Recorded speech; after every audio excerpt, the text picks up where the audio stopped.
So, what did we have going? We had your party meeting with Almado and his crippled children, cursed children, disfigured children, and he's looking for a cure for them from the. He called them the Druidices of the lake in the middle of the forest. He gave you an emerald tooth of his in like half payment for helping him achieve just that. You parted with a group of Asleen nomads who have abandoned what is the name of that place? Amber's Peak. And they hope to mount up a revolution against Zygofer, the sorcerer, the demon sorcerer. And those Asleen are heading west to back to their homeland. They're gonna give that a go. You said goodbye after meeting Almado. They didn't want to go through the woods anyway. In the woods, we had a little encounter with the blood mist. Daily on the way,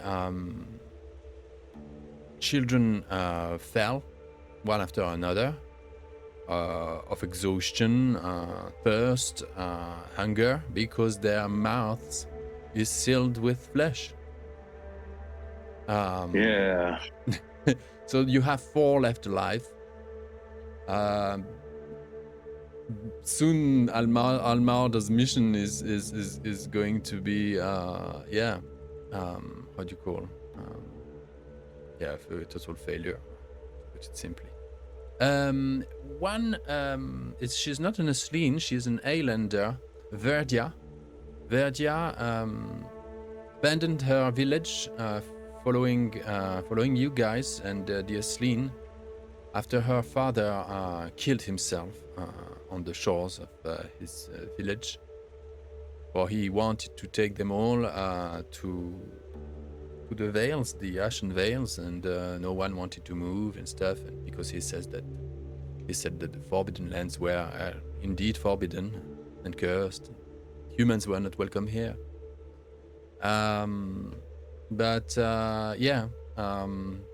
Derlin managed not to be there on time. At the right time, he left the man go and kill himself. So Verdia, she's that young, adventurous. She's learning fast. She's a force of nature, I think. And that will possibly reveal itself more and more, as she doesn't seem to know like much fear. Now the 3 of you, what did happen with the Helven? We had this character, right? When Guy was playing with us. I totally misplaced that memory. What did we do? Did he die? What happened? He didn't die. I think he went somewhere. Take care of some private business. He didn't die. I'm looking at his character sheet. He has health and everything. So I don't think he just died. Was he still with us when we ended in the treehouse? Yeah, I think he did. I think he was. Yeah. Because we were looking at trying to get to Astrid. We were trying to get to Zora, who's in a stilt house, but we thought we could get there by going through Astrid and maybe get flown over. So we grappled up the treehouse, and then I think we ended pretty much just meeting.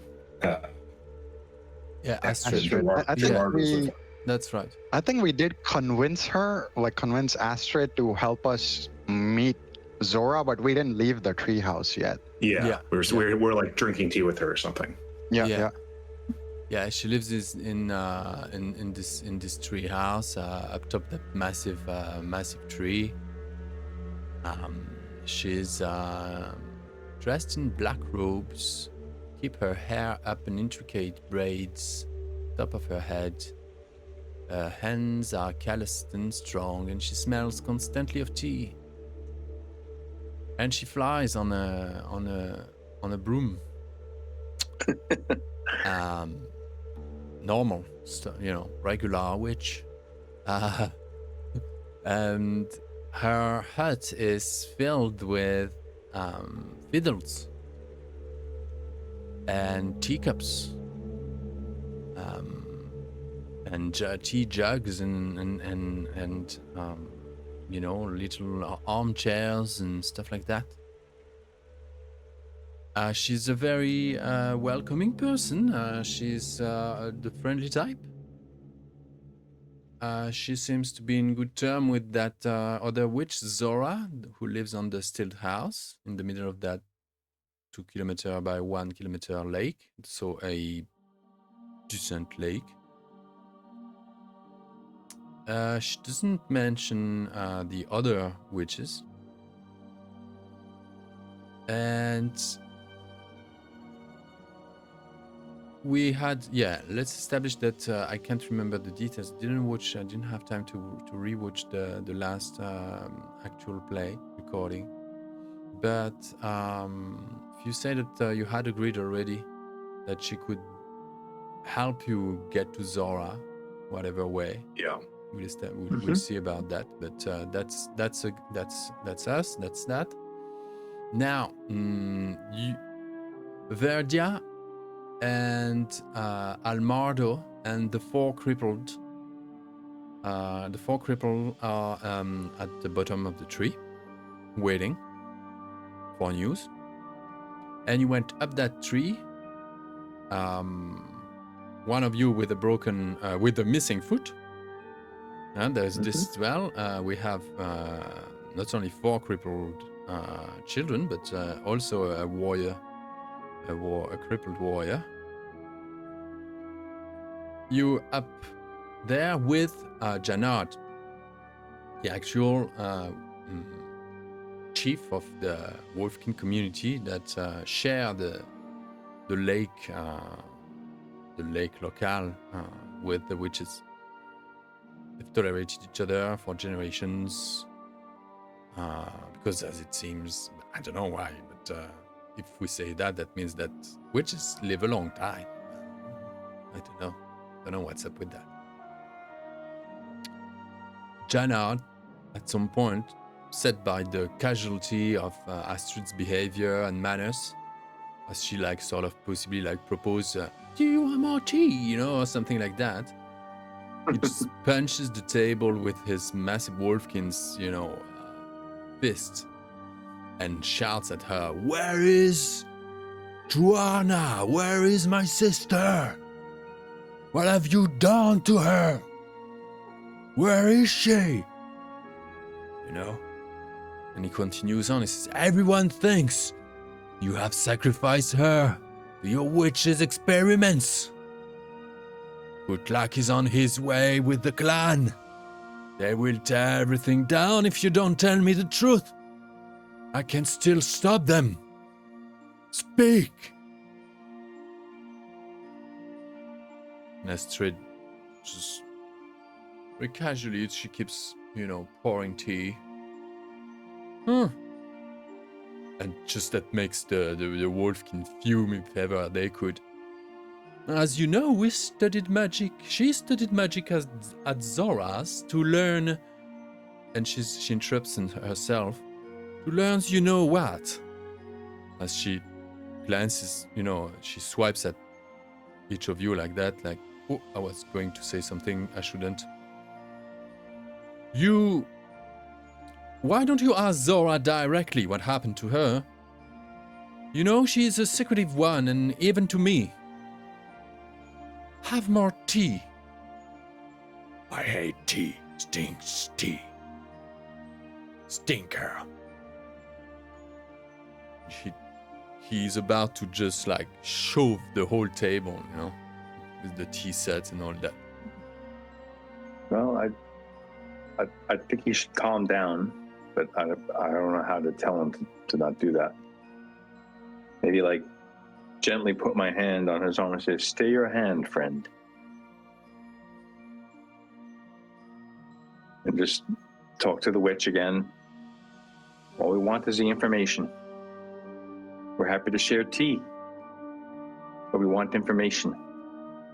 We have things that are important to us. We have the children who will shortly pass if they do not drink. And he has his clan members and his sister whom he's looking for. And time is of the essence. The longer we drink tea, the greater the chance that these people die. So help us, we pray. Time flies different here, you know. If you focus on little things, the music, the plumes and wafts of the tea steam. We have the eternity here. Believe me, we're in no rush.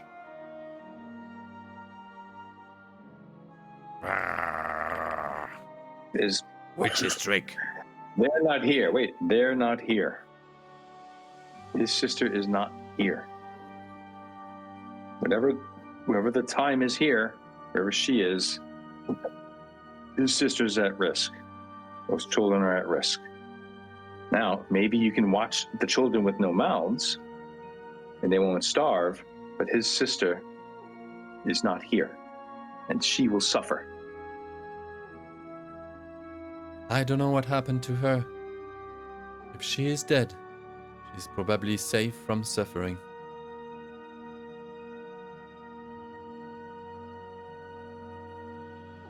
I will help you, my dears. Such tragic story. And you hear a purring. Yeah, is that what cats do? Yes. And it comes from a rafter, right atop of you, below the ceiling, this inclined roof. And a big, but just ginormous cat, just three times the size of a normal cat, black, green eyes, purrs, looking down with a smile at all of you, at the tragedy. Isn't it a cute story, my little goth mug? Meow. He goes.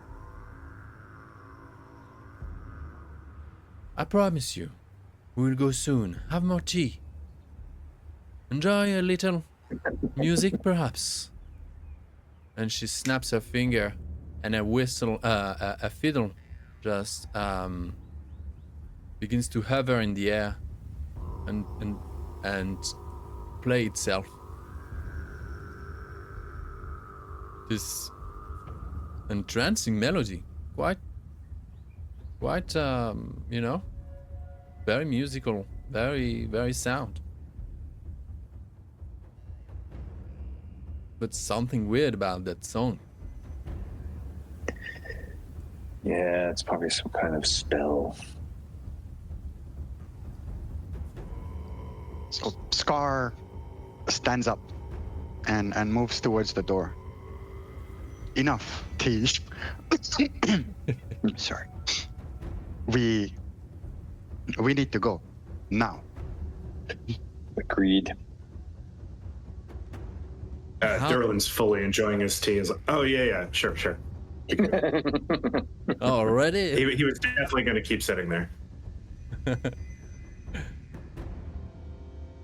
How do you plan on, she goes on, accessing her head? You said you would help us, did you not? Why, my broom We heard is, you could. We heard you could fly. Indeed. I can't, my broom can. I can totally fall off from that broom. I can carry one.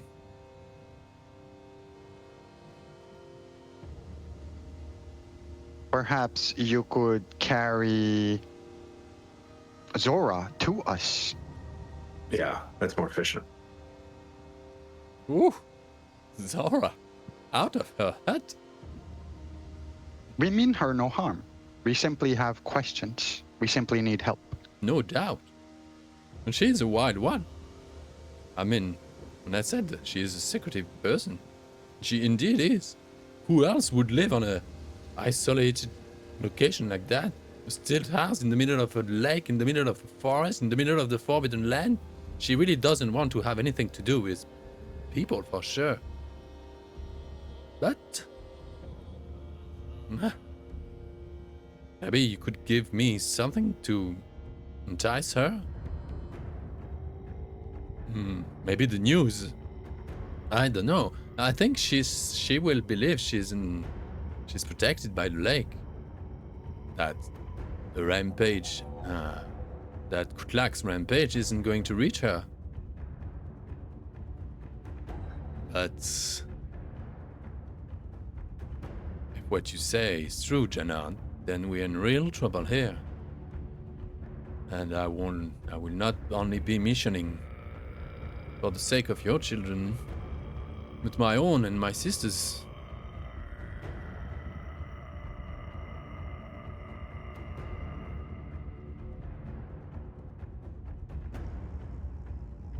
She has a boat. Good luck. Yeah, what do you want to say? Kutlak may know more than we think. He may not be able to reach Zora, but he will be able to reach all the other witches. Oh, for sure. Their location So it would be better. Yes. It would be better to help us before it is too late.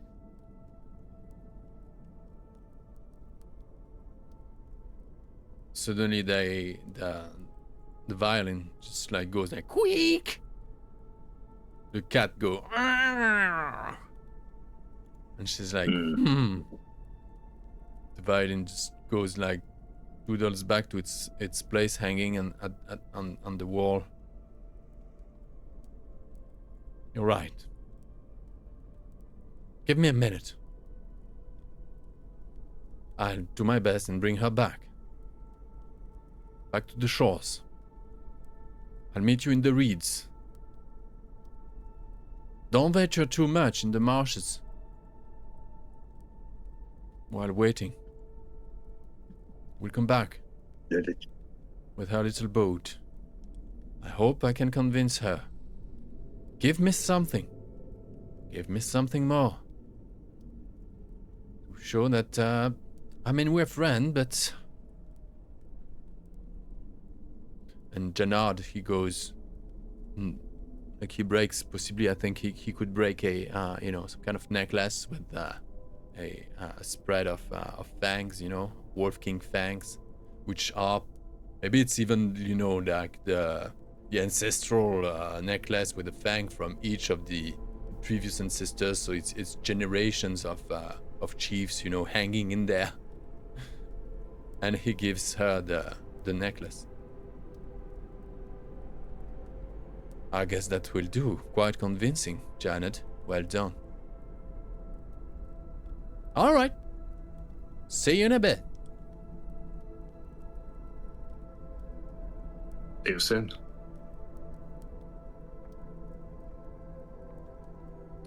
At the bog near in the reeds, right? All agreed? She steps out. Agreed. And she just jumps. She crossed the rail, and she jumps in the dark. And you hear, she's gone.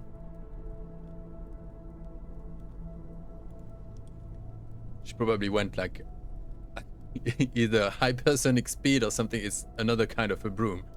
That's next level. So Scar looks at that, scratches his head. How are we supposed to get down from here now? We take our grapple hook back down the way we came. Go slow and steady.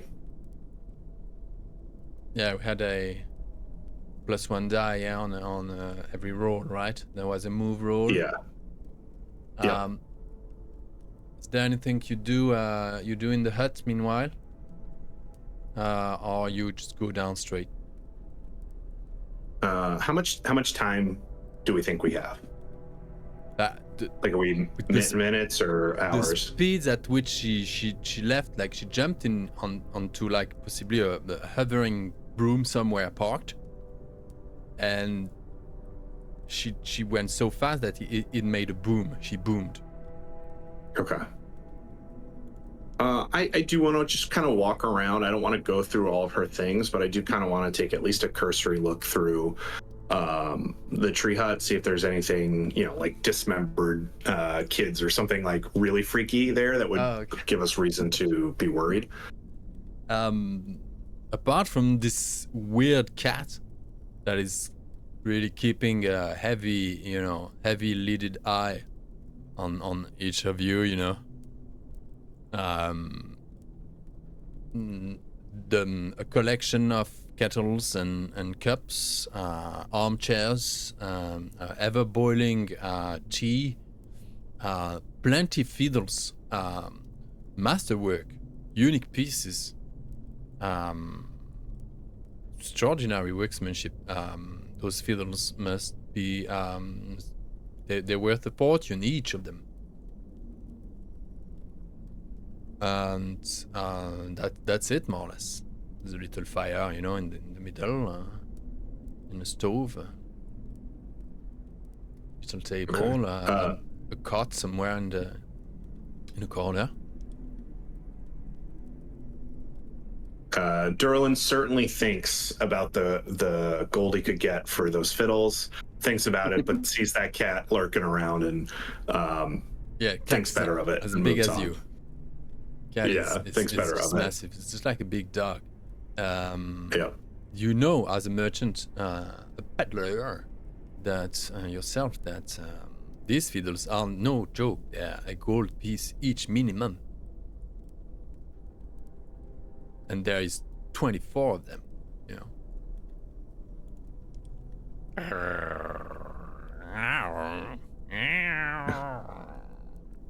Well, I've seen what I need to in here. I'm okay to head down if you all are. Okay. Scar is curious about the cat itself. Like, he has never seen a cat that huge, and he's impressed. So he steps closer to the cat and says, "Gothmog, great hunter of the night, do you understand my words?" He seems curious. He lets himself slide down the rafter and drop to the floor of the hut, and is half your height.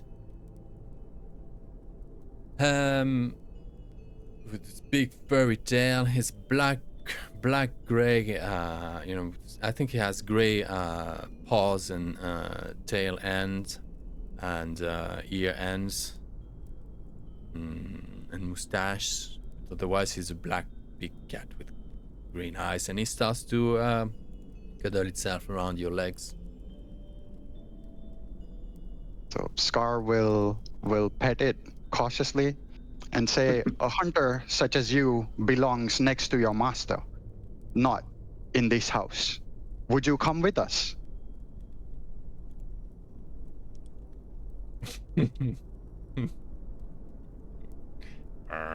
and gestures towards the door and tries to gently nudge the cat towards the door as well, while walking slowly towards it. He goes in that direction. He just wafts itself to the rail outside this ramp, right? This catwalk. I know a catwalk is a crossing bridge, is it? Or could the ramp around? How would you call the ramp around? You know, to call it a balcony, you know, but around the hut.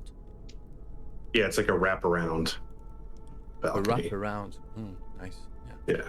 Yeah. So the cat goes out on the wraparound and just sits on its buttock there. Looks at you with a smile. With that indescribable cat's way of just, you know, analyzing you and sort of charming you at the same time and keeping its distances at once. You don't really know if he's understood. Just said.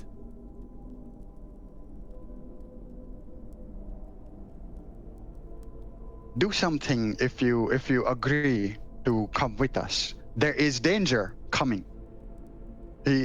Scar starts gesturing the way he gestures to Grey Cat. Of course, he has no idea of knowing if the cat even understands him, but he's pretending here that it's the same as Grey Cat, and he's making signs that he makes to Grey Cat to follow him along. Okay. Sees if that works, because Scar would feel more comfortable with the cat next to him as well, because he feels we would need all the help that we could get. Well, nothing happens really. He just, like, you know, doodles his head, tilts his head left and right, and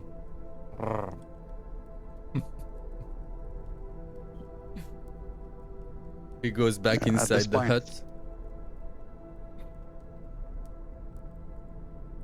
Yeah, Scar will just shrug at this point, like he doesn't understand what more to do, and will gesture to everyone to, like, get off the roof,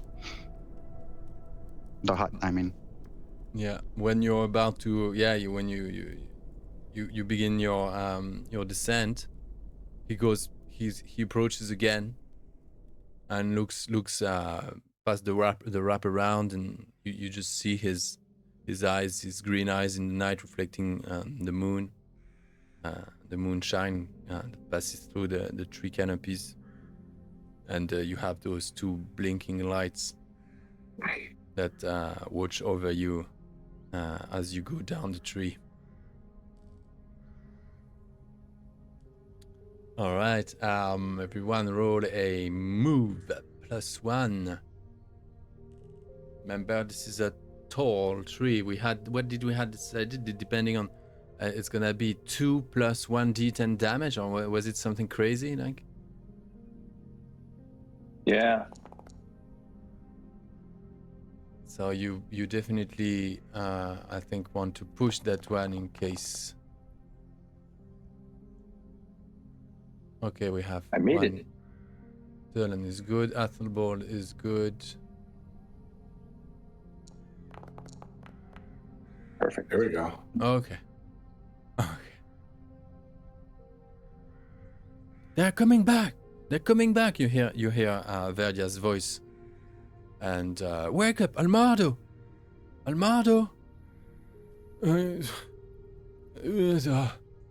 How did it go? He goes. You know, he's trying to adjust his once clean and elegant clothing, garments. He's completely now encamped at this point. This seemingly, I don't know. You don't know who this man was before, but his outfit really doesn't fit the purpose. And he wakes up in a hurry.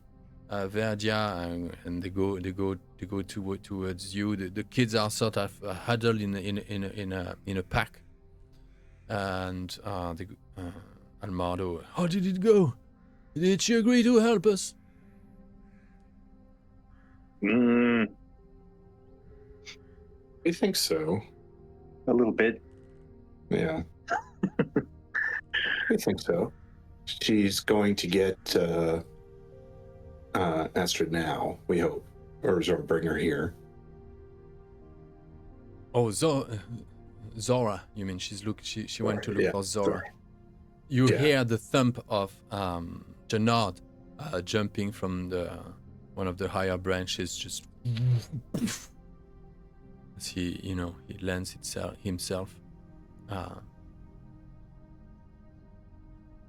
and he growls, just basically, and walk off direction of the lake, where you guys are supposed to meet with the two witches.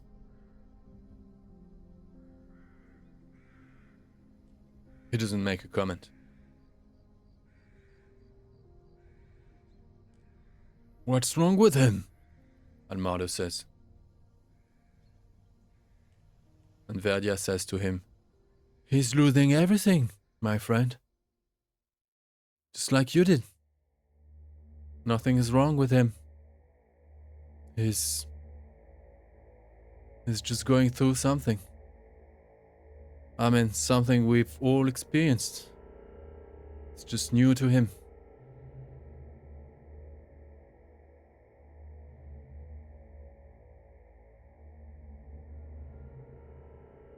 Well, I don't intend Scar will on. just He just finishes in reply and says, I don't intend on being at a loss for the rest of my life.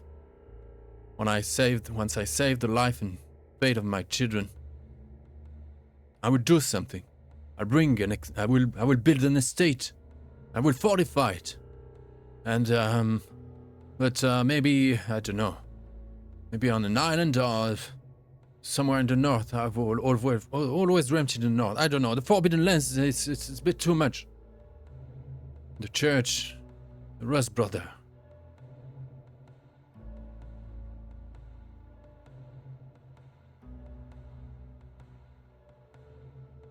Scar will just shrug and gesture towards Almardo. If you are looking for a place, try Vale's Lament, down southeast from here.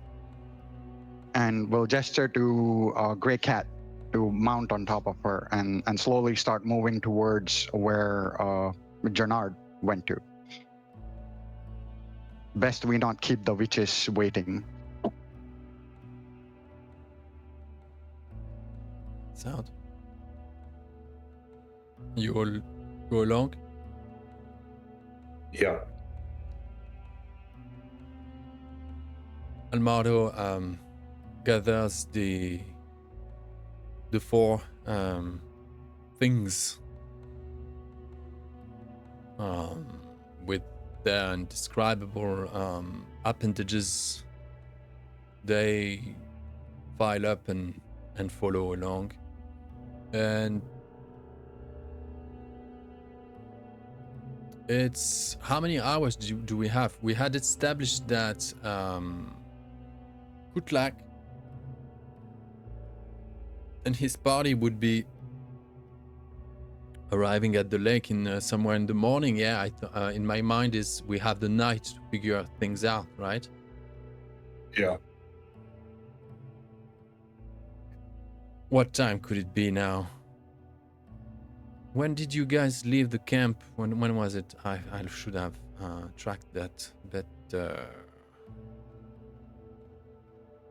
It was in the evening, right? Because we didn't rest. Yeah. Yeah, we're going to need to rest, actually, right? To be at full. But let's press on. Yeah. So I think it would have been like, dinnerish time. Something like that. Yeah. Later. An 9, an 8, 9? Yeah. Okay. Yeah. Very good.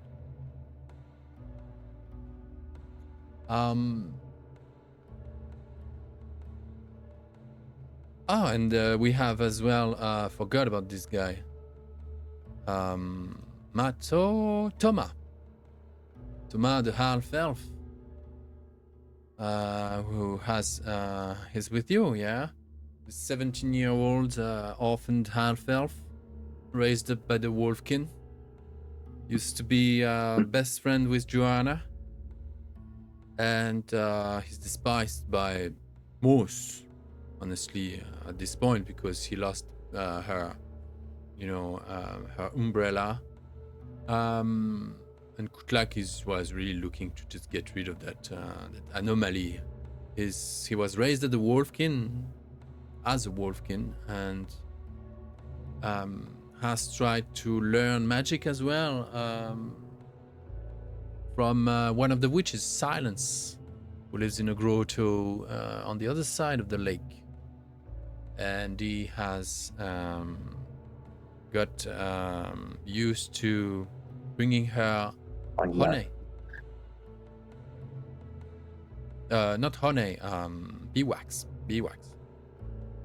And he also collects pine tree cones with which he makes sweets that he brings to another witch, Mother Mab, who lives under a dolmen at the north of the lake.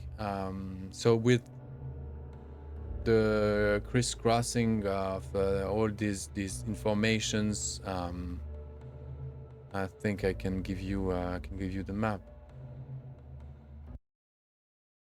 More or less. I could have. Yeah, we're here. Okay. So Nice. this is it. Everyone Yeah. has visual. Yeah. Yep. I see the one in the middle of the lake, the tower, Yeah, we're in and the a hut. tree house. Yeah. And there's like a little smoky hill over here. Yeah. Here's the. So that's Zora's hut, Silence Grotto. This tower is another witch called Emaldin, if I recall. Correct? Yeah, Emmalin. And Mother Mab, who lives in the Dolmen in the north. Now you guys are meant to meet with Zora and Astrid over here. So the southern bank is a low cliff, rocky cliff. The wood just cuts. It's cut there by a cliff, and there's the lake. The western and eastern shores are more like marshlands, and the northern one is more of like a sandy sort of like shore. You approach as close as you can to the, you go in. Denard is knee deep in the water. For a moment you think he's going to go further ahead and not stop to have a better vantage, but he stops, looking between the reeds, trying to get a sense of what's on the way. You can see the lake sprawling left and right and ahead of you. You just do your best to stand on harder features like dead wood, protruding stones, among tall reeds, right? But the whole place around you is water, right? Almardos stands a little bit further back with Vergia. Thomas is at your side. Possibly commenting on in a sort of like private way to the three of you. Commenting on Denard, on the fate of that cursed chieftain.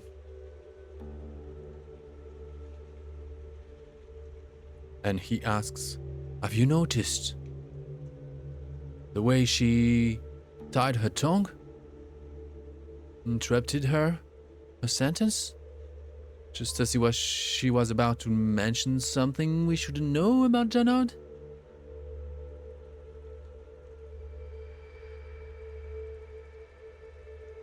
What do you think that is? It's curious for sure.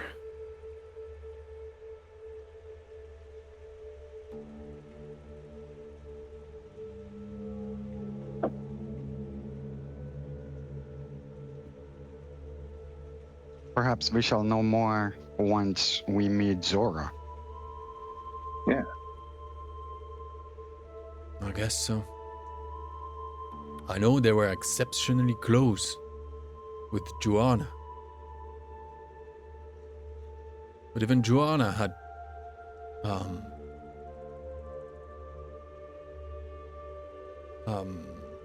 Jesus. She was not allowed to talk about her studies. Zora wouldn't allow it. That's why I had to go on my own and study with silence. Joanna would not be allowed to share her knowledge.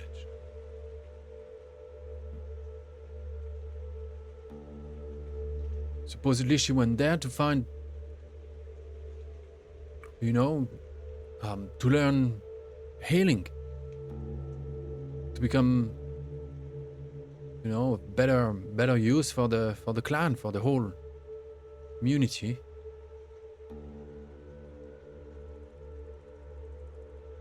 But I've never seen used any healing magic before she disappeared, anyway.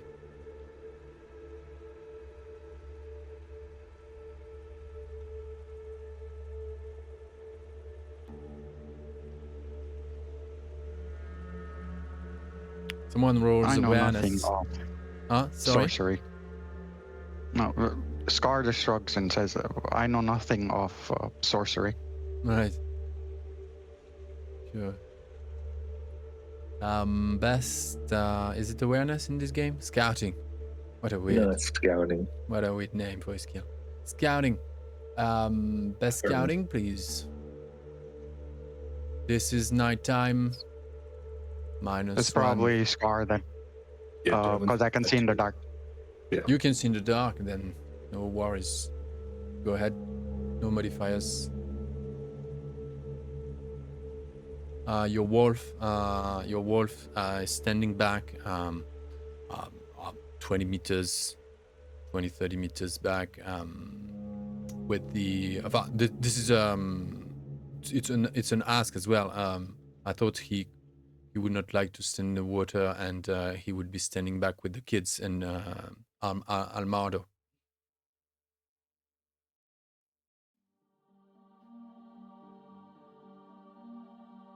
Nope.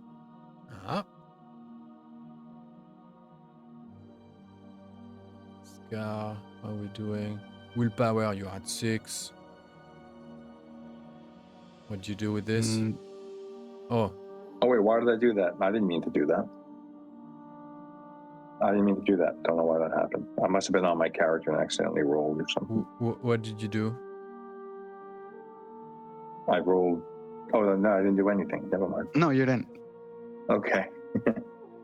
Yeah, okay. Scar. Yeah, okay. Yeah, Scar. So what's the roll? Did you push? No, I did not. So that's a fail. Yes. Is it? Okay. Okay.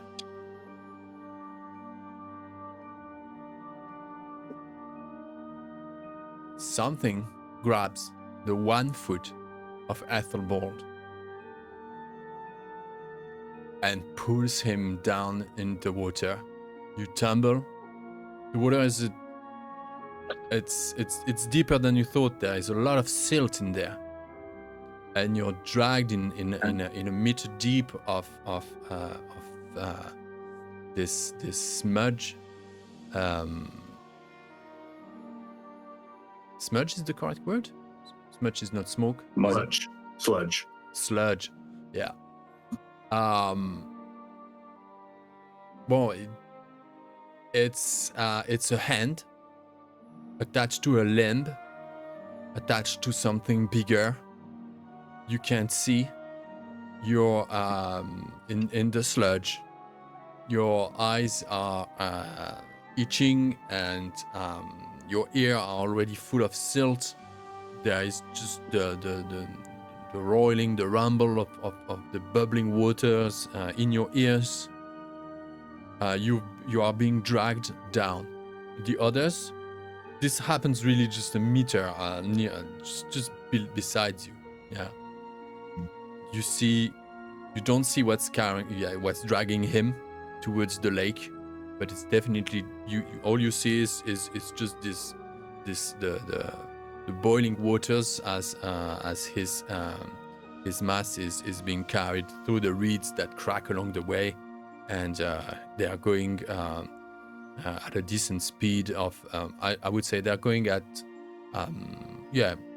walking, trotting speed, jogging speed towards the lake, toward deeper waters.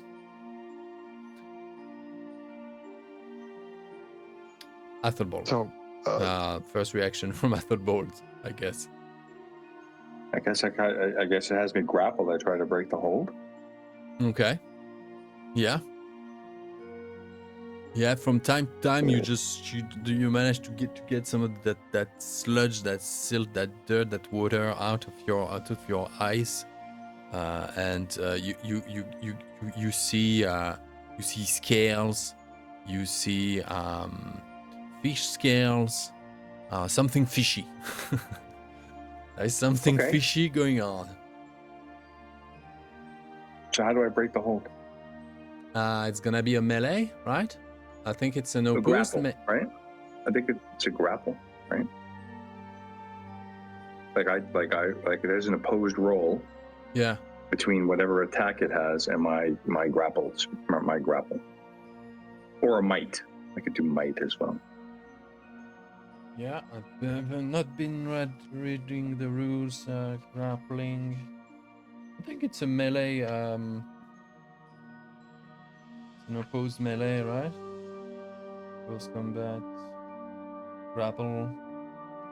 Roll for melee. All right, I'm gonna roll my melee.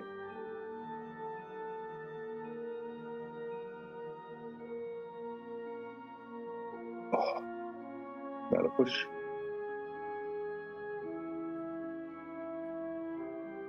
nice. One success. All right. I'm going to do here.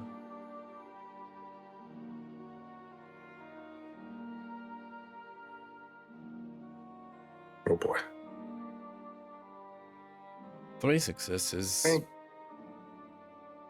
All right, going down.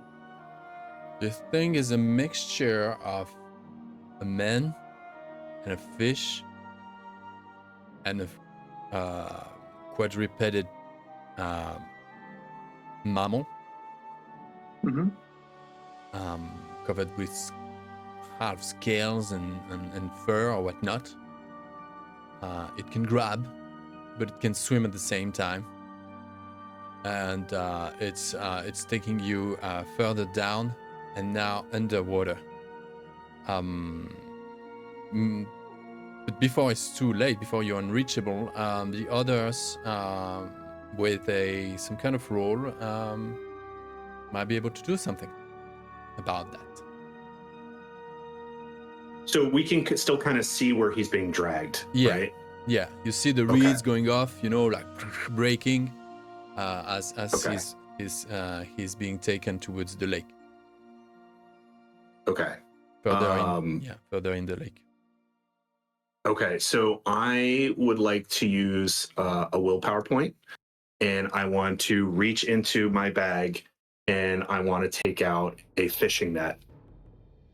And I want to have myself hold one end of it, Scar hold another end of it, and then try to throw it to Athelbald to grab, to give him some assistance to pull free. All right. So, very good. Pretty on point. To do that in that would be a fast action to pull the thing, and a normal action to throw it. So I'll give it a minus one. Mm-hmm. Right. And then it gets +2 for fishing with the net. Oh, okay. Okay, so that's a +1. How do we go about the throwing that together, that's a plus So one for I an actually, assist. It's an assist I believe as that's well. I think it's marksmanship, right? Because we're throwing it. Yeah. So I would actually take it out and hand it to Scar. So Scar would get the bonus, and then I would help Scar. So I'm actually gonna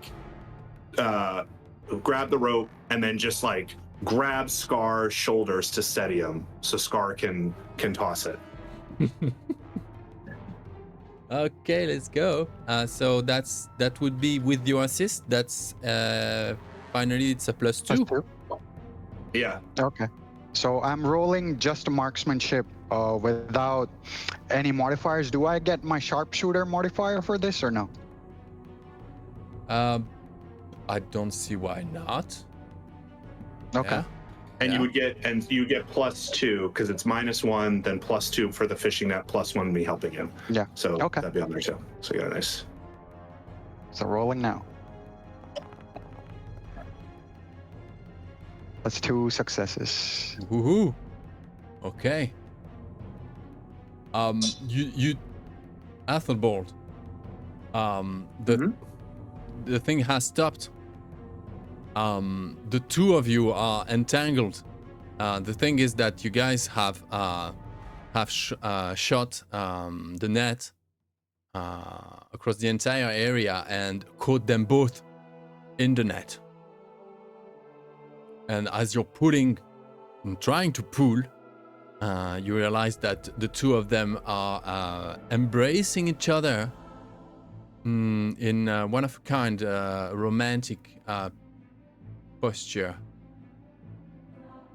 Your head is like you're hugging that beast, which is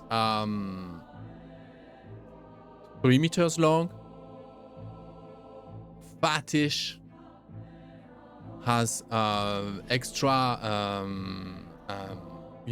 appendages in the back to like fish appendages in the back. What do you call those, fins? Yeah. Mm-hmm. And you're just you're pushed against it, and it's violently trying to get out of the net. What do you do? I think you roll an endurance. What are the rules for drowning? Because I think you swallowed a bit, huh?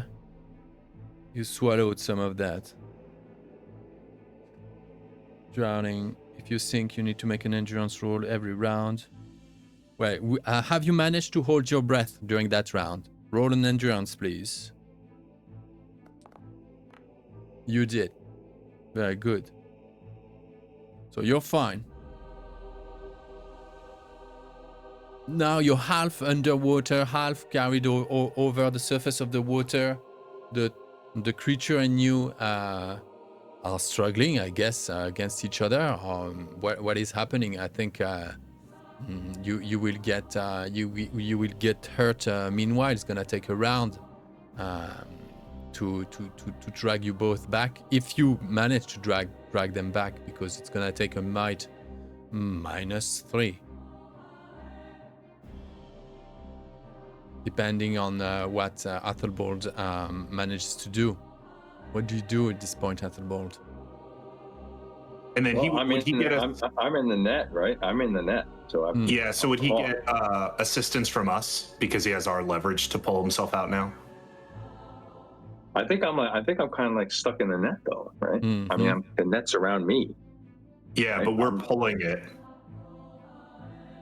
I see. So as you pull it up, it has to either like let go of me or agree to be pulled on land or whatever, or into more shallow water.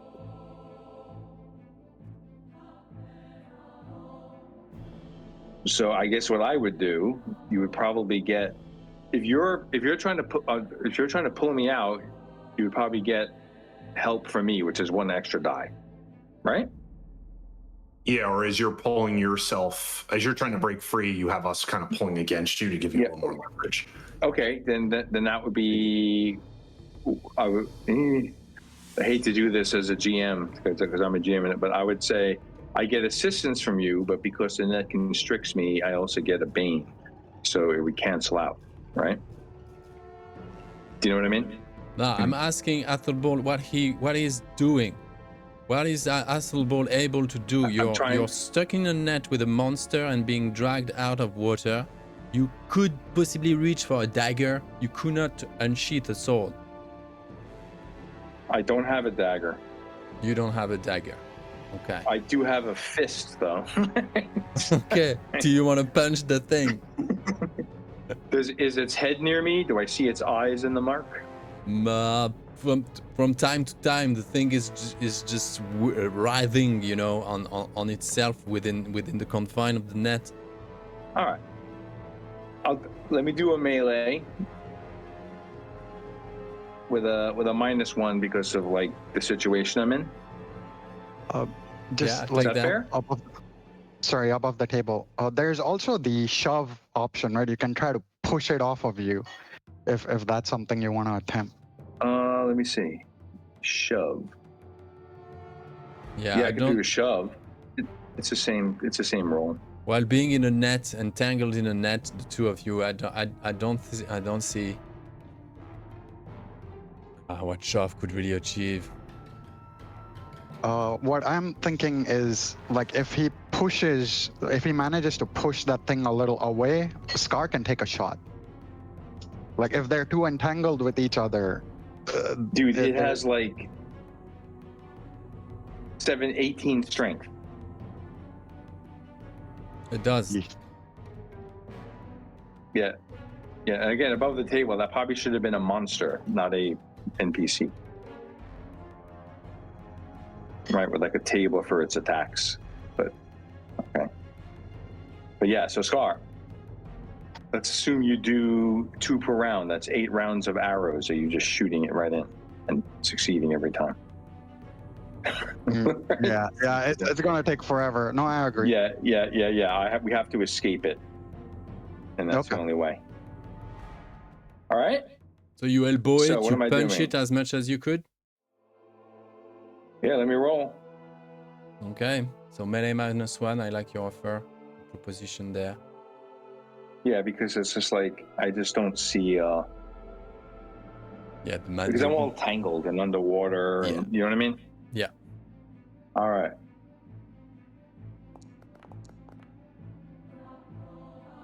You know what? I'm not going to push that because I have to conserve my strength. But I don't want to die. Yeah, there's too little room to maneuver. Well, you punch your elbow as you can, you knee it as best you can.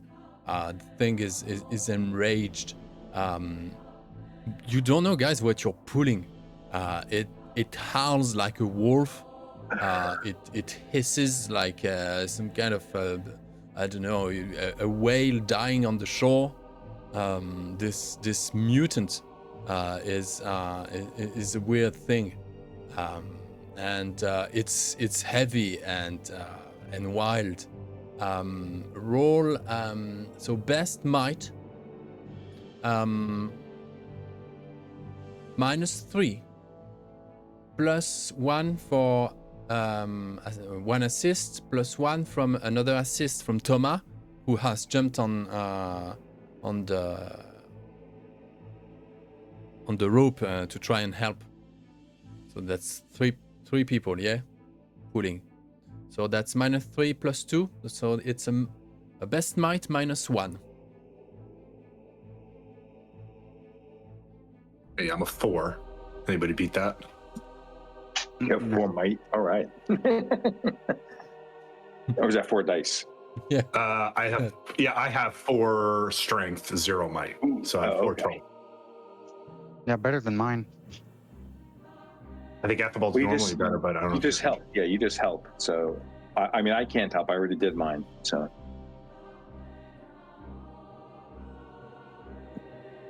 Okay. So 4 Give rolls it a try. So might -1.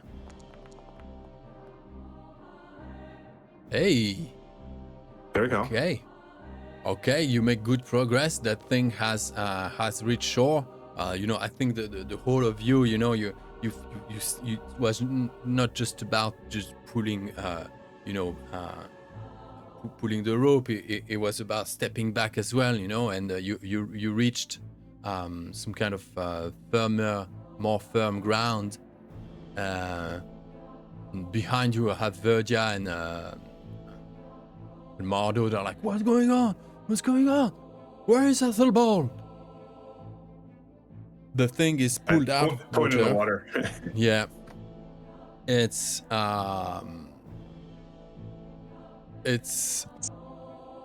what? I can show you a token. Yeah, we can do that. Cool. We can do that. Here we go. Yeah. This is your kind of like Nice. Cthulhu type monster, you know, Lovecraftian sort of like fish wolf. It looks like thing. It looks like the mermaid in Cabin in the Woods. All That's right. really good. That is what you're embracing at this point, hugging with Athelbald. The thing hates being out of water, and Athelbald, you will take. What is wrong? I cannot. Because it's open.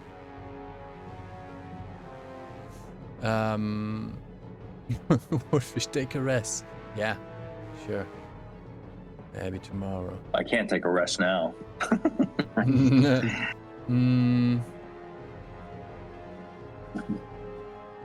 All right, I will roll a random attack against you, Athelbald, and we'll see what comes up. It's a sweeping strike, indeed. We have everyone in the vicinity. It doesn't make sense if it's entangled. It's going to. It's big though. It's big. Maybe it has like a tail that it whips around. Maybe it breaks. Right? It breaks about some of the because it's just such a strong thing. It breaks some of the net. Its tail and limbs just whirls about and around. Its gnarled ends to make a sweeping attack against all adventurers within arm's length. Roll for the attack. That's the thing. I don't think you are in arm's length. Yeah. The others. I think this concerns only Ethelbald at this point. But it missed. Dice, and it missed. Misses. Woo! Yeah. So its tail whips over my head, and I'm like, what? Yeah.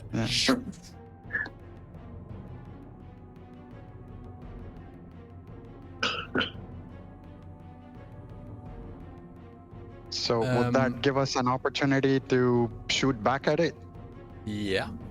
This is this is your moment. Yeah. Before I forget, like I'll just roll for the arrow, in case I forget to do it later. Mm-hmm.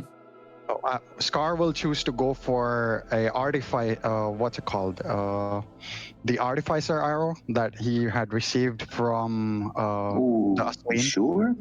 You sure? Because it's probably going to disappear. No, I had a D8 of them. So. Oh, okay. Let me try to roll on that. So that's still fine, right? It doesn't degrade. No, you're good. Either one or two to go down. Yeah. Okay, and now I'll use fast action to take aim and then hit it. So let me roll.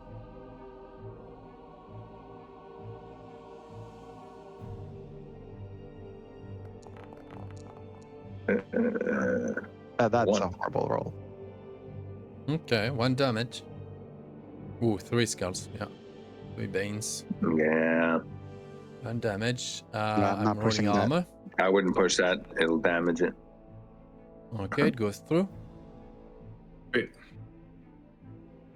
So I think I'll get a artifice die as well to roll, right? Since I used the artifice arrow. Artifact die. Artifact die. Sorry. Artifact die. What Yeah, just roll was a there? D8, Was it a D8? Yeah. A D8, yes. Okay, roll an extra D8 then. Yeah, maybe I get Hey, yeah. 1. Ah, that's a 1. Yeah, an extra 1. Extra damage. Very Wait. good. Yep. If you rolled a 8, you would have got 2. That's right. What was the thing about those arrows? Whether there are any No, nothing special. just the make? They are well made. Yeah. They're well made, yes. Okay. All right. So we'll have now in fact round 2 starts. We have Derlin coming in. Then the Wolfish, Ed, and PC3. Okay. Okay. PC3. Right. Okay. So Derlin will run up to it and try to stab at its gills with his short sword. Oh, I forgot to include. Okay, sure. I need to include that guy. Nice one. Short sword, 2 damage. Nice. All right. Let me just take You can even push that if you want to risk it. Yeah, you can even push. It goes through. All right. Yeah, and then I still have a. Was it Fast? No, you had to use your fast to go to arm's move length. it? Yeah. Yeah, that's right. The 2 Okay. of you. Okay. Yeah, then I'm good. Ah, but no, you're still at near Scar. You go and stab that riding half fish, half wolf, half human thing. It hisses and shrieks in the night. The echo resonates across the lake. The moon doesn't mind. Athelbald. Mm-hmm. Yes. What's up with you? Well, I'm still in the net, right? Or am I no longer in the net? I think the I think net I'm out of the water. The net is being torn apart at this point. Okay. They are attacking with short swords. Itself has it's too strong for the net. The net is breaking, and you can neatly find a way to distance yourself if you want it, or unsheath any weapon you like. Even though I'm prone, I want to draw my sword, which is a fast action. Yeah. Right? And so I draw my sword, and I'm going to attack it. And then the talent doesn't really say, it's not really clear, but it says you will use up all your actions during the round. You can spend an extra willpower immediately to attack again in close combat. Now, against one opponent, that could be abused since I have 8 willpower. I could attack it 8 times, which would be a joke. No, it's 1. So I would say, I would get 1 more on it. Yeah, 1. Right? You know what I mean? I would cap it. Yeah, otherwise it's like, tuck, tuck, tuck, tuck, tuck, haha, right? Who needs it? If I did it 8 times, it would probably be dead. Japanese style. So, okay. Yeah. Yeah, exactly. And the survivor. So I'm going with my broadsword. And wait, do I have any other talents I can throw in here?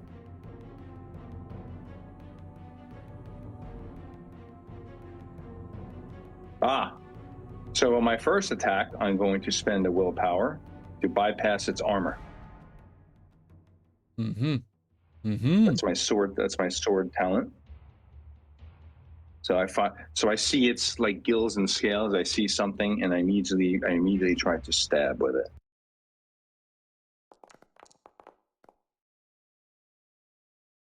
Ooh. Okay. 3.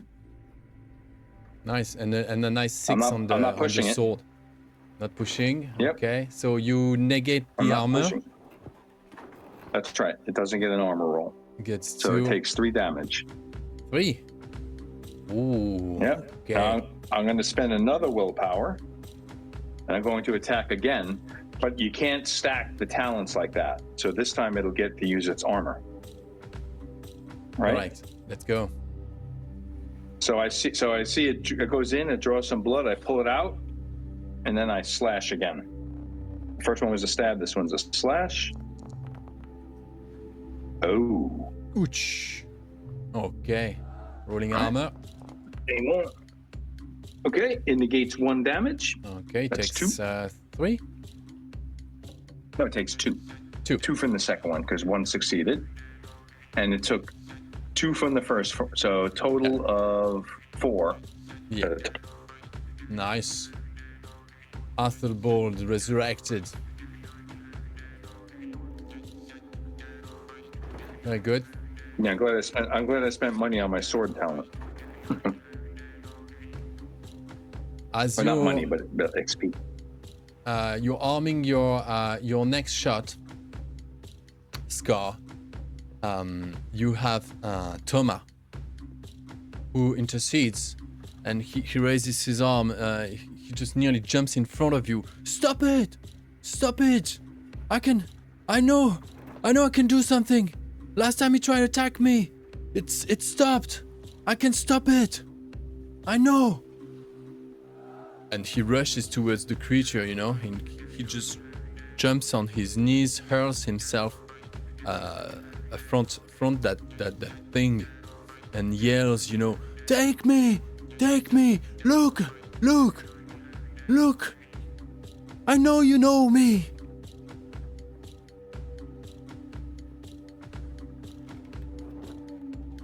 Someone roll a d6.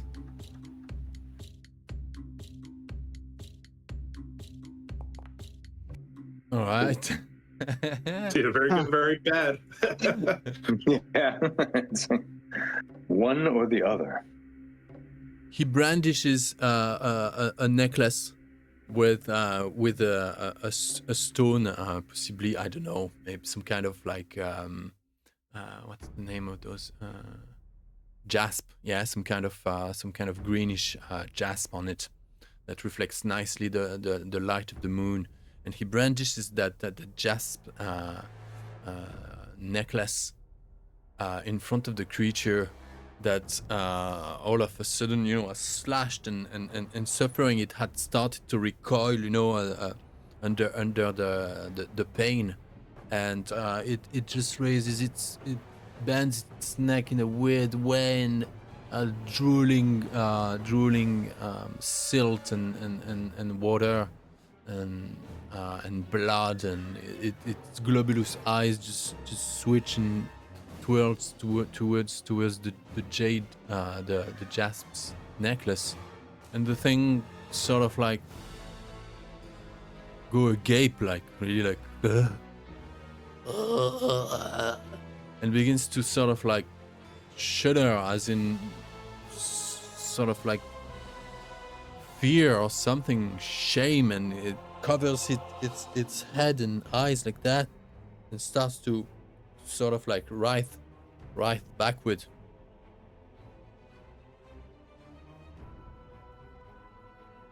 He goes, Toma, the young half-elf. I know it's you, come back.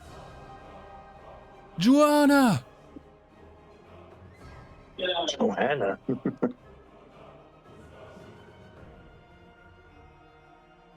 And the thing goes, retracts in the, you know, goes back to the water if no one else attacks it. I'm not going to attack it. I want it to live. We'll let it slink off. Yeah. Okay. I mean, I'm not going in the water after it. Yeah. Sure. Yeah. Uh-huh.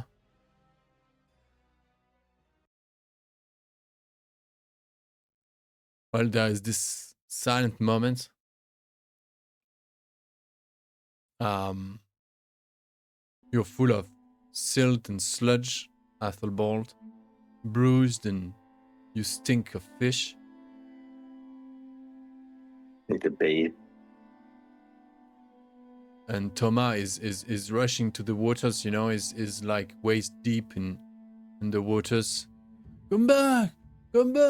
He's wading as far as he can, you know, brandishing his necklace.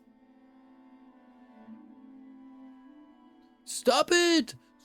Says Verdia behind, you know.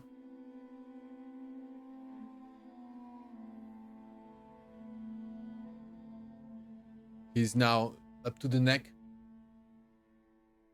Joanna, I love you!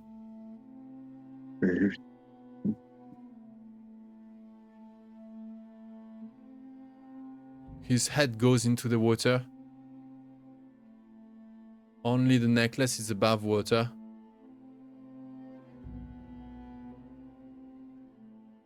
Scar will like just ignore Toma and move towards Athelbald to see how badly he's hurt and if he needs any help. Okay. To try to Just get a him little up on his scrape. feet. Thank you, brother.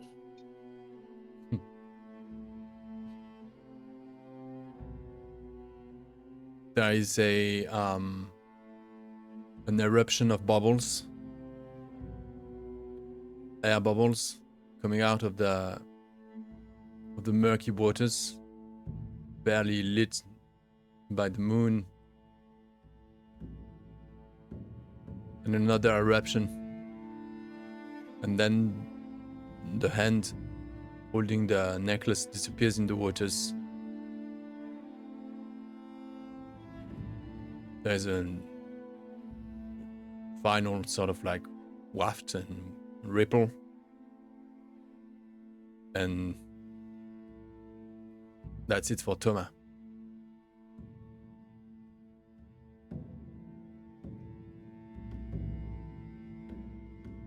Why did you let it be? Said Verdia. She runs towards the waters, you know, she nearly throws herself in there, and she begins to swim.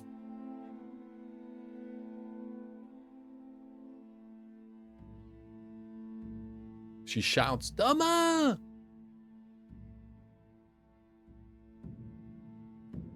I yell out, you need to let it go. Yeah. She shouts another time. She's already swimming back, covered in silt. Her face dark with sludge.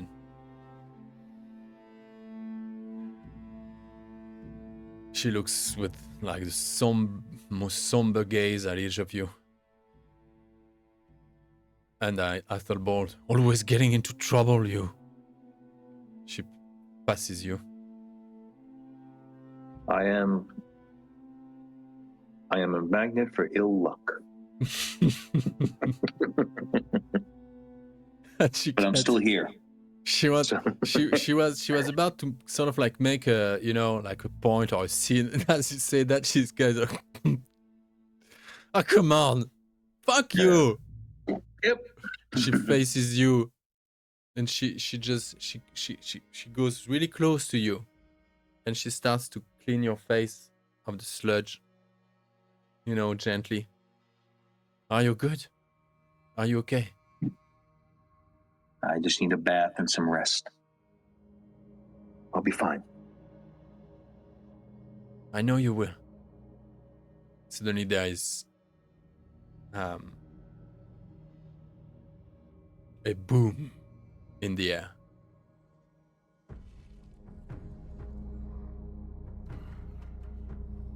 And you see it's as if they materialize, you know, like, as they exit supersonic speed. And there are two of them, two witches that are back on the shore. They're back. Astrid is holding her broom upright, and she literally has a broom. She does, yeah. The witch literally has a broom. Yes, she does. Supersonic broom. So Astrid, with her intricate braids, holding her broom upright, standing beside Zora, who is a young person, much taller than Astrid, with very long, a single very long braid, blonde. and she kind of plays with it. You know, she's kind of like she doodles with her braid constantly, as if in like she was not in the most comfortable. You know, she doesn't feel like she needs to do something. And her hands are stained with dye.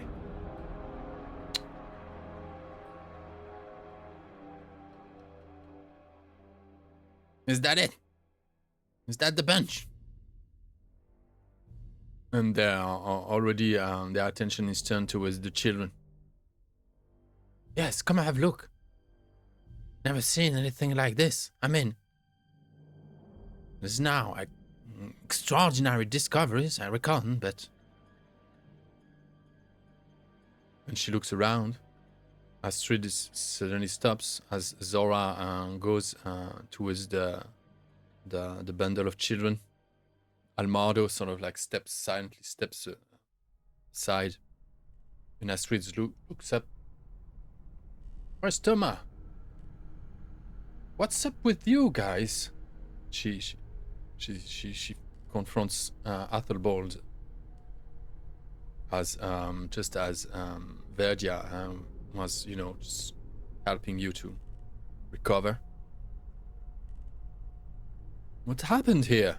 She looks at the mayhem on the reeds and stuff, the broken net.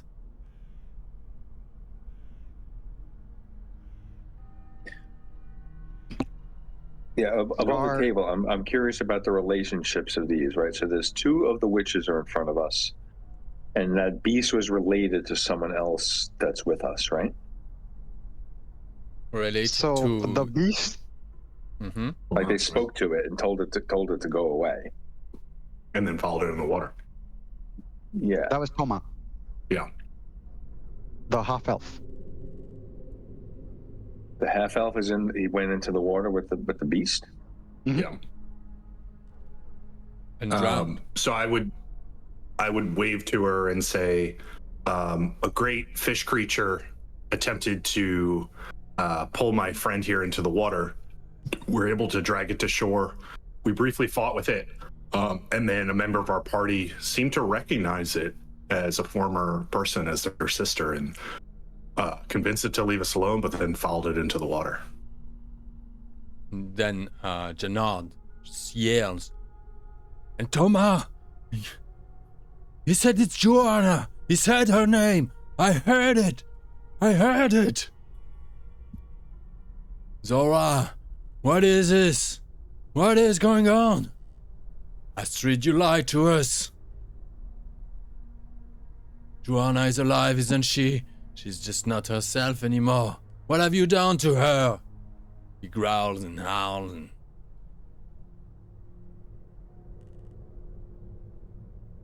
Calm down, she goes, Astrid. Zora, don't mind him. Don't mind him. He's not in the mood for a cold-headed explanation. Maybe not its cold-headed explanation. You gotta give me the facts. That's all I need.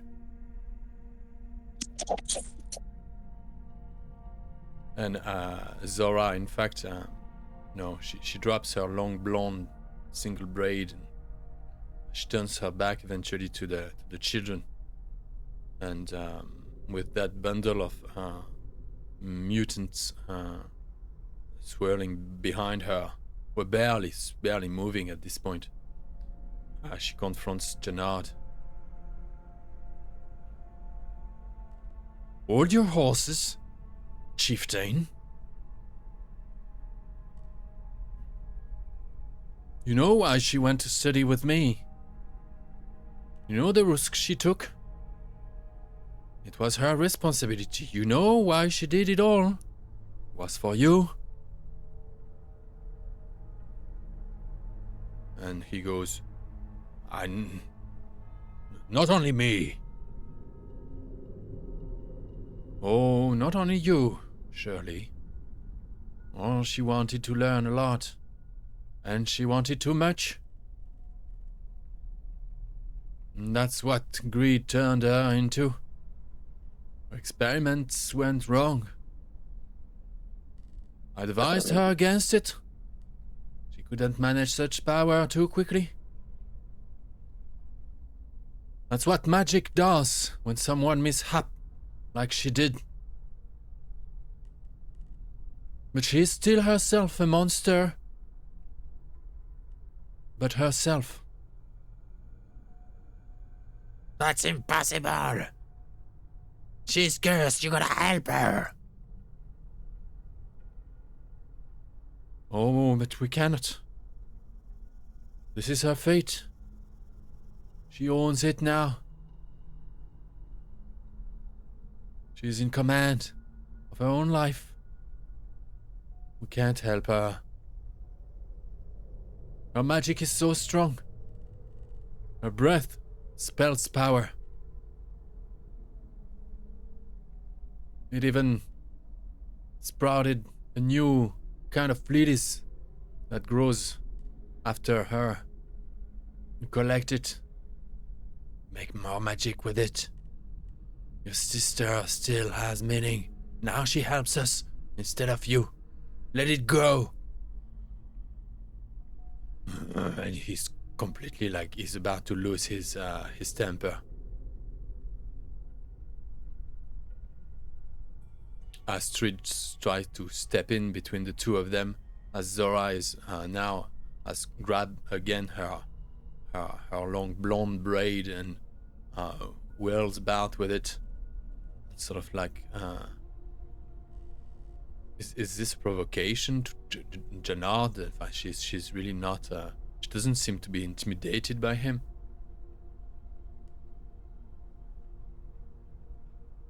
Scar will gesture to Zora and ask her, Zora, what of the children? Can you help them? My God, everyone is always in need of something. I know why I live on a stilt house in the middle of nowhere. And why should I? Why do I owe you? Who are you? What do you know of this place? What is going on? Janard, what are you doing here? My brother is coming, and I think I will side with him at last. What are you saying? What's your name? She asks Scar. What are you doing with these beasts? Beastmen. I am Scar. Hmm. I am here to... I was paid by this man over here, he gestures at Almardo, to find someone who could help these children. We were told you witches are healers and perhaps could help us, which is why we are here.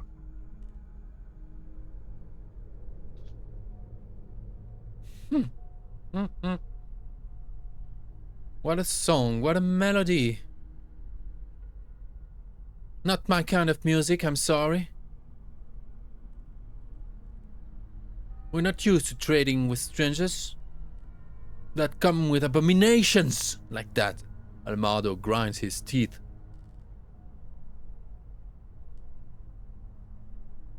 All you're doing is bringing more evil in the place. This So is not you would happening. rather take your... Yes, go. No, so Scar says, so you would rather take your chances with Kutlak, who is on his way here.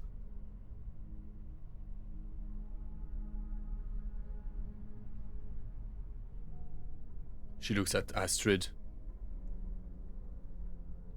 Glances quickly at Janard, avoid his gaze. Don't really know its fear of or irreverence. And Astrid makes like big eyes and nods.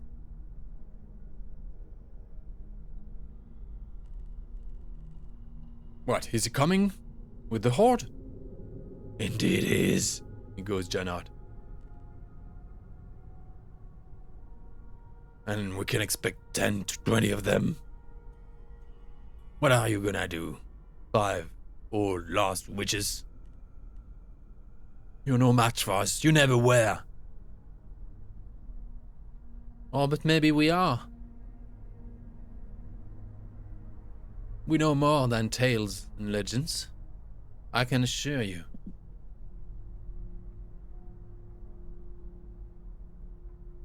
As she doodles with a knife. As she says, as she talks, she's unsheathed a small knife dagger made of black glass. It's of obsidian. And only the edges of it reflects the moonlight.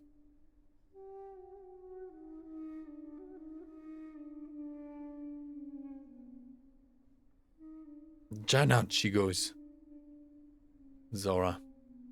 And she glances at Astrid and with a sorry gaze for a moment, and then she addresses Janat, the Wolfkin chieftain. Your sister went too far.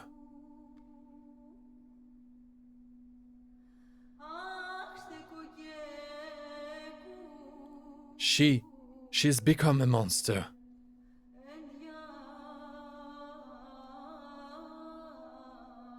Hold me responsible if you want. But what she did, it was for your sake.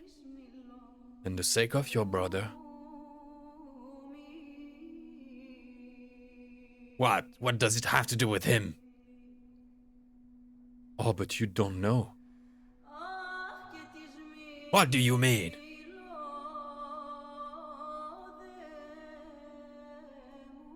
Kutlak raped her. She was pregnant with him. And he goes in a rampage. Werewolf style. Against anything vegetable around, Everyone is just trying to step out of his way. He mourns for a good while.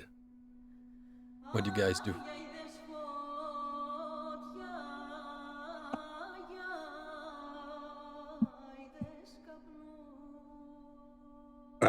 Derlin is trying to kind of like back out a little bit. Like he doesn't want to get in between this group because he sees the potential for bloodshed going up and up.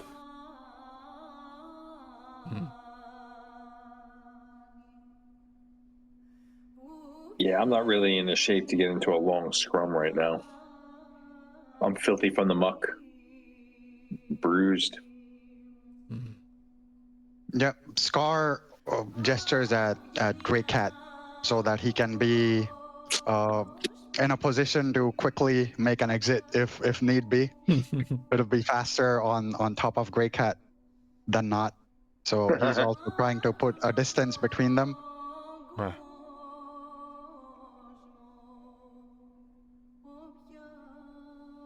So Scar will just mount on Grey Cat. All right.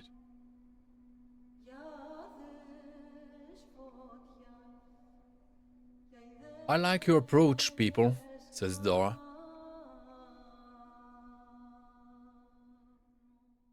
I see that you're not easily lured by local politics. You care about your purses and your own persons. And I appreciate that. I think it's a strength. I'm not get used to being embroiled in things that do not concern you. You stepped in a realm that is torn between two communities for a while now. And I'm sorry to say, but strangers who do not tinker with magic are of little interest to us. We are here to study, me and my so-called sisters. And we like to stay focused. Some of us, at least. She addresses Astrid, saying that. And Astrid says, Zora, quit it now. Please don't tell me you're going to ignore Kutlak. He's something else than Janot. He's not going to go tear, tufts of grass and laments itself like he's doing now. He's coming with a horde. Do something for these children, and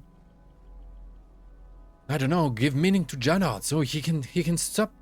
If he can stop Zora.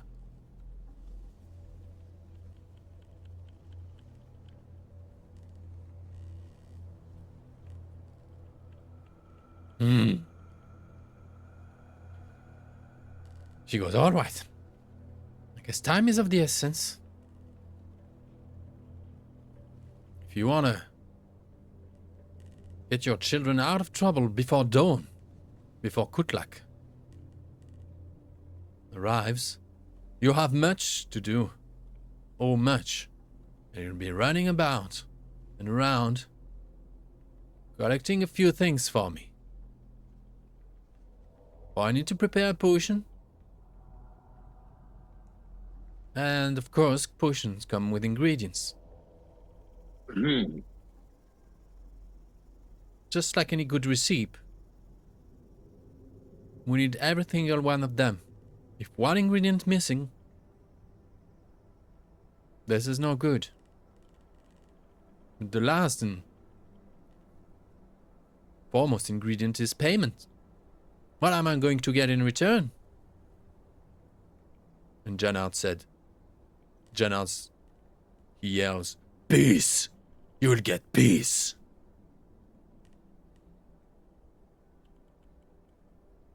And Verdia, she whispers at Athelbald, well, I think something is coming our way. Later on, Janard will want something for that. Everything is always a trade. What are the ingredients you require? Yeah. She finishes, I hate those triangle businesses. And Zora answers her turn. Well, first, I need a tooth from each of those children. But isn't your mouth sealed? Then, she looks at Astrid. I need a violin string from your best violin. Woo! She goes, Astrid. Indeed. Then we need the knuckle of one of Emalin's skeleton at the tower. Huh? She goes, Astrid. She chuckles. On top of that, we will need Mother's Mab's last and only tooth. And finally... Oh, no, not finally. Next we need a spit of Silence's saliva after she gets stung by a bee. And finally, we need one of those violet flower lilies that grows up over where Joanna make her lair for the night.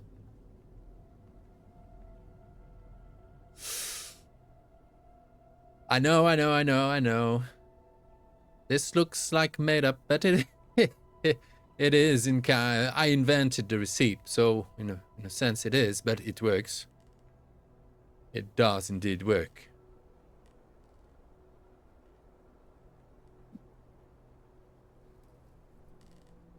So the violin string. Yeah. So the violin string, we know we go to Astrid's. The tower, we see it on the map. Where is Mother Mab? Where would we find her? Under the dolmen in the north, between the tower and the tree house. Okay. If she's not there, she's riding a wolf somewhere in the wild.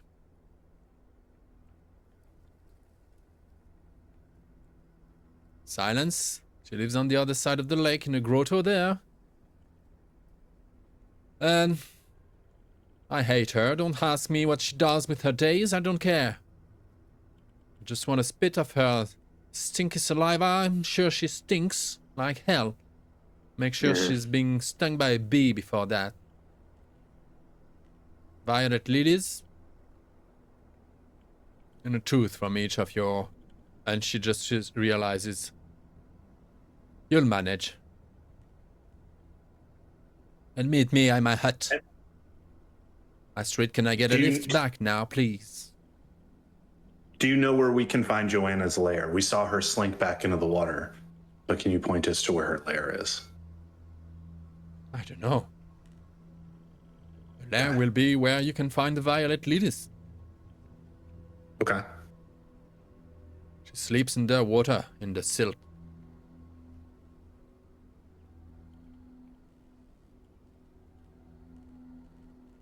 Janard goes like he's drooling, and bloodied eyes, but his ears are tired. The wolf ears just goes like broken ears, and he's slouched. Zara, your potion better works.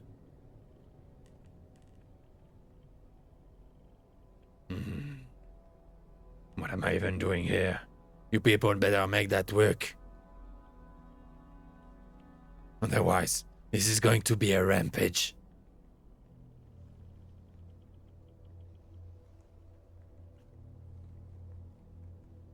Fair enough. We think we could do this.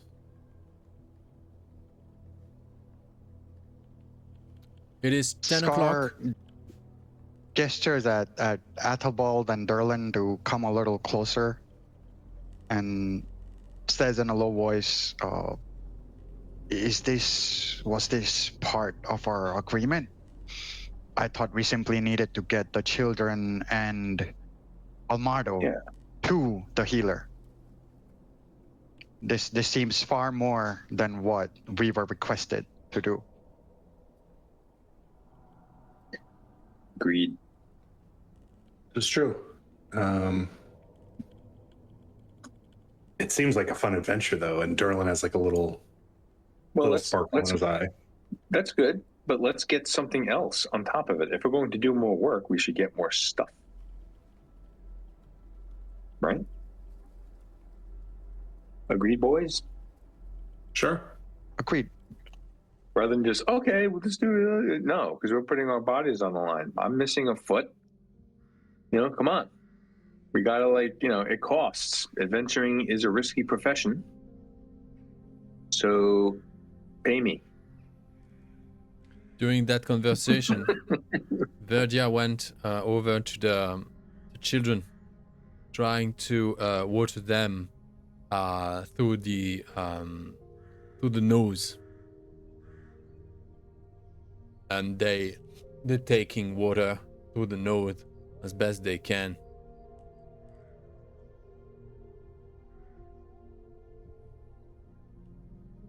And Scar looks at that and goes, we don't even know if this potion would work. Yeah. Well, not our problem.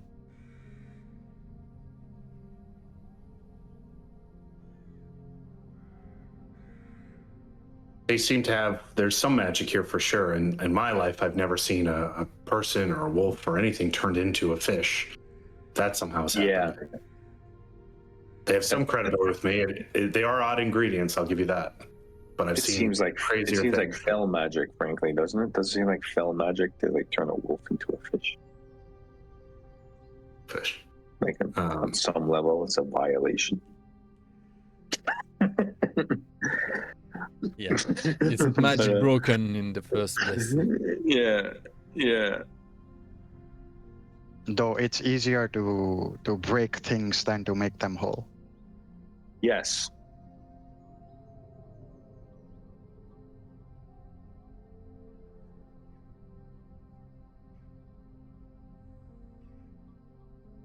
So who do we talk to about the agreement? Who was the original one with?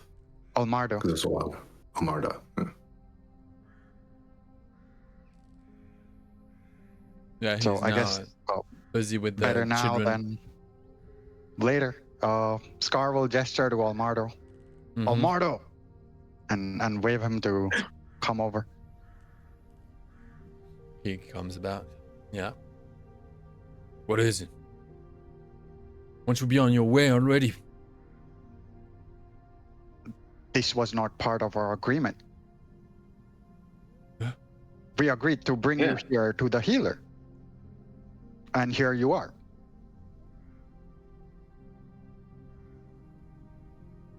So Indeed. perhaps you should be on your way? But we will run out of time if I'm to go around the lake on my own with the children. I'll never make it on time. Good luck will fall on us. In the morning we'll be done for. Please help us. Help us a bit more. Okay, let me pay you the other half of the first part of the deal. What did he owe you?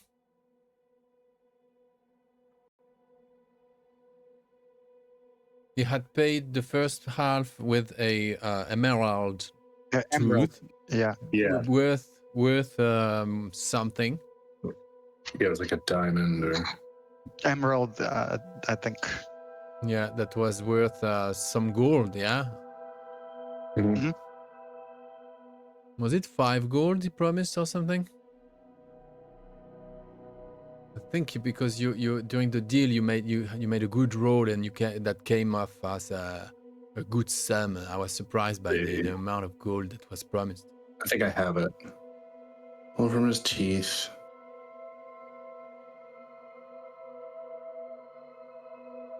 I mean, like I said, I'm not against doing more. They just got to pay us more. We asked for 50 gold, and he pulled an emerald from his teeth worth more than 25 gold. Okay. Yeah, 50 gold. Yeah. Not bad.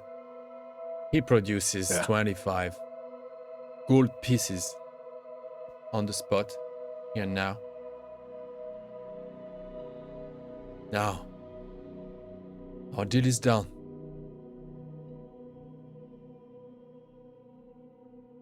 Let me offer you the same amount.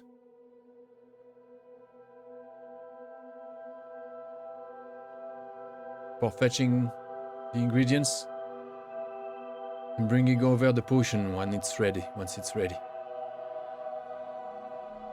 And accompanying us to Amberspeak. That's a good deal. I would say so. Yeah. Yeah, Scar doesn't understand how much is good or bad, so he'll just rely on. It's just Darla shiny. Appleball. Yeah. Yeah, we could walk away with 100 gold, which is a lot of money. The only thing is that I'm broke right now. My contacts in boy. Ember Peak will be able to yeah. arrange It's a that. layaway system. You, in order to collect your fee, you must defeat this other enemy, right? Look, we've gone so far together.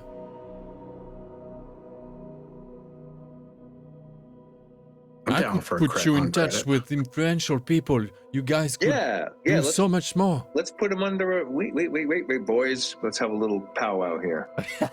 we can take credit for him. You know, we can give him some credit, but that puts him under our obligation. He'll never be a servant or anything, but it gives us constant leverage over him. For resources, right? What do you think? Mhm. Sure. Sure. Like I guess we're like the mafia, just above the table. Right?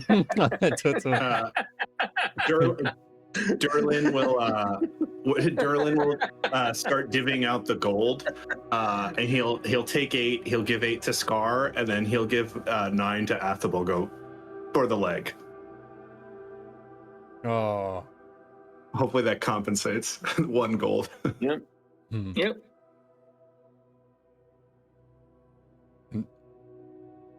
All right. Anyway, that's the deal. Yeah, we'll take his credit, but he has to, you have to pay. Otherwise, we're going to be constantly asking things from him. And Zora and Astrid, they are mounted on the broom, ready to boom away. And Astrid turns her head towards you, and she says, "Are you in an agreement, finally?" Aye. Yep. Scar says, hold on. Both of you witches seem to be far faster than any of us. Why not both of you go grab one of the items each as well, and we shall go take care of the rest? Zora seems outraged. "What is this? Now I need to collect all those lunatics, losers, strangers, travelers, beggars, doing shady things under my nose, and asking me to serve them. For what?" The faster we deal with this, the easier for you to deal with Kutlak.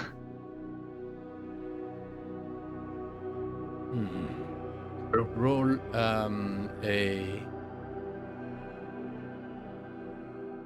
I mean, who better to get the violin string than Astrid herself?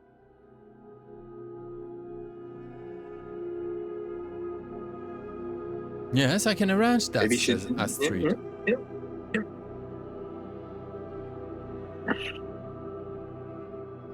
And ours is probably more difficult to get, right? Our stuff. Like I said, I can only take one on my broom. I'll bring back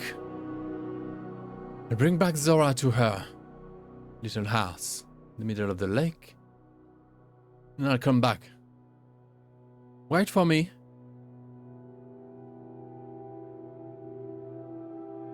And they're off. There's just a wave of air. And you for a moment you see like across the lake, like just a beam of water rising across.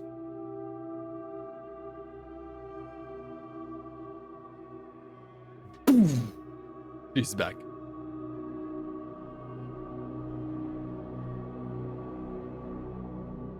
There's a way to upset Zora. Is to send her on collecting ingredients. That's the most. You know, this is the bane of any magician. She hates it. But she's an old school kind of practitioner. And she needs all these ingredients. Yeah, you ask me, she's has been. She looks young, and that's all. Right. Now, how are we gonna do this? Shall I bring each of you to a different location?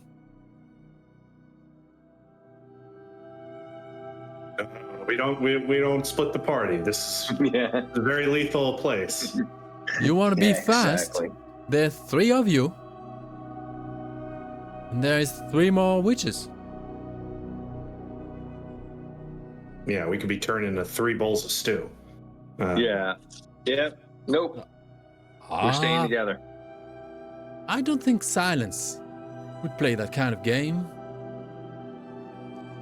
Emmeline could possibly turn you into something dead, but she would resurrect you for free.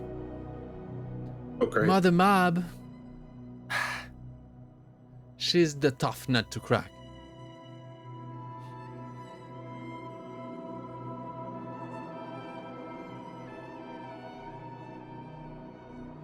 But if you want to do a triple boom between every location, because I'm going to be exhausted at the end of the night. And that's going to take all the strength I would need in case of a fight. How long would it take us to walk from site to site? So if we went as a group, like say, to Silence across the river or the lake, Yeah. and then walked to the tower, then walked to Mab, would that just take too long? Yeah, we don't have the right. It's not the right. We said 3 kilometers this way, 2 kilometers that way. So let me adjust. So that would be. Yeah, it's quite a distance. Like it's 4 kilometers, 6 kilometers, and then somewhere around the lake, get the lilies. So it's only 6 kilometers, which is it's 6 kilometers. That would be 2 hours. 3 because it's night. 4 because it's the forest. So 4 hours, let's say, to reach the dolmen, then the tower, then the grotto. It's 10. There was a bit of talking and stuff. It's 11. It would be 3 in the morning. So you'd have 3 hours left before 6 a.m. to find the lilies and arrange the teeth collection from the children, which I think would be the first thing you try and do. I don't know. I kind of want to do that last in case we don't find everything. I don't want to cut a bunch of teeth out of kids unnecessarily. Yeah, okay, yeah. Yeah, sure. Yeah, let them enjoy their weird existence for a little while. Yeah, so do you want to take them with you? I think we could leave them they here. Could be you want to leave them? Yeah. Yeah, I think we leave them safe here. I mean, and then we go safe as maybe. Yeah, and we go as a group to like the first location we want to go to. Then we kind of feel it from there. I hope you understand, she goes. Booming my broom like that isn't just pure magic. It takes a little bit of willpower, if you know what I mean.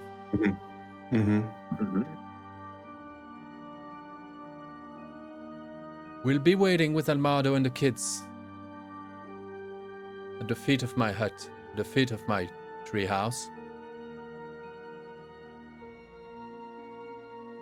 I don't think I can bring them up there, and I don't see the point either. But we'll be vulnerable if you're late. Now, not back by 6 a.m. All right. What time is it now? 11 a.m., p.m.? p.m., yeah. 11 before midnight. All right. All right. We'll have time to rest then. So above the table, I think if it takes around how many 4 hours, I think just to make the journey, right? Yeah. Without so the that, chit that chat. puts Yeah. us, so that puts us at 3 o'clock already. So we would have just 3 hours to talk to everyone and get everything.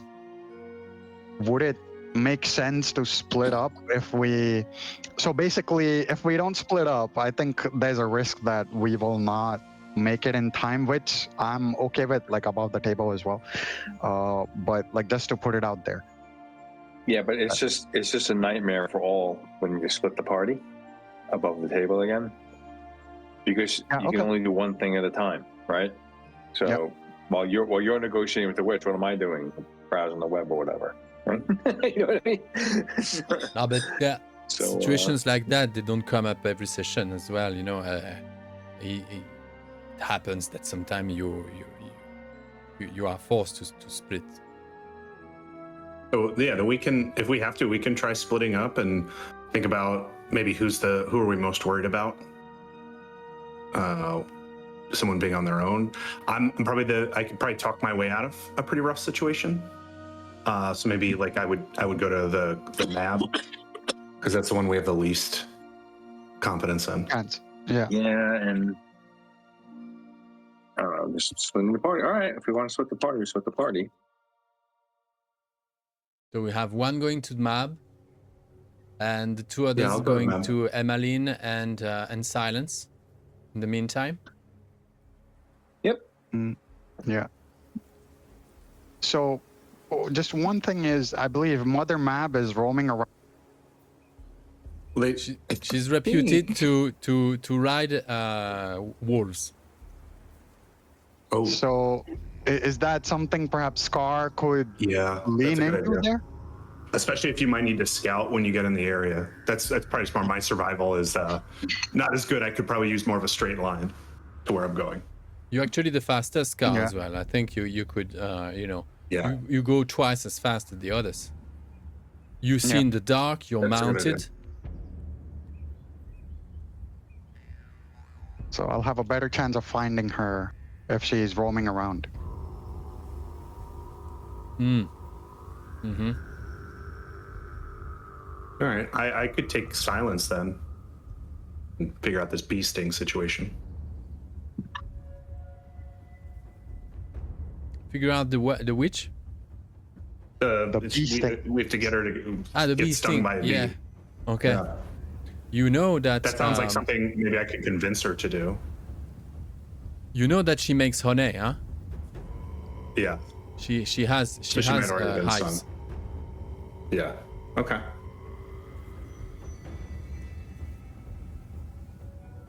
But no, Yeah, I what feel am good I about that. saying? What am I saying? She makes candles with the bee wax that Thomas was used to bring her. She doesn't make honey. Stupid. Thomas taught you that she makes candles.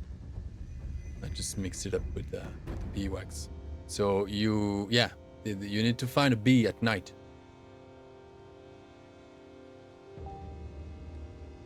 Okay. Find a bee at night. So if you head over to Silence, would Ethelbald going to Emmeline's tower on his own? Or you guys go in pairs, in a pair? Oh, I suppose a pair.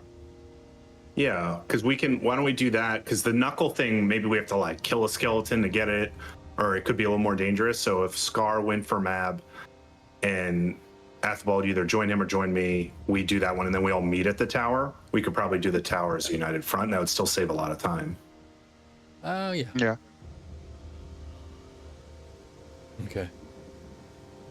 Okay, that's the plan. So I think, Ethelbald going with Derlin makes more sense because with his missing foot, he may not be able to keep up with Mother Mab if I need to chase after her on a wolf or something. Okay. Mm-hmm. Yeah, makes perfect sense. That's good. You know what? I think we have a plan. How about letting that sit for today, and meet with that with that plan and go ahead. We have 2 groups. Next time we meet, we know where and what, who's doing what.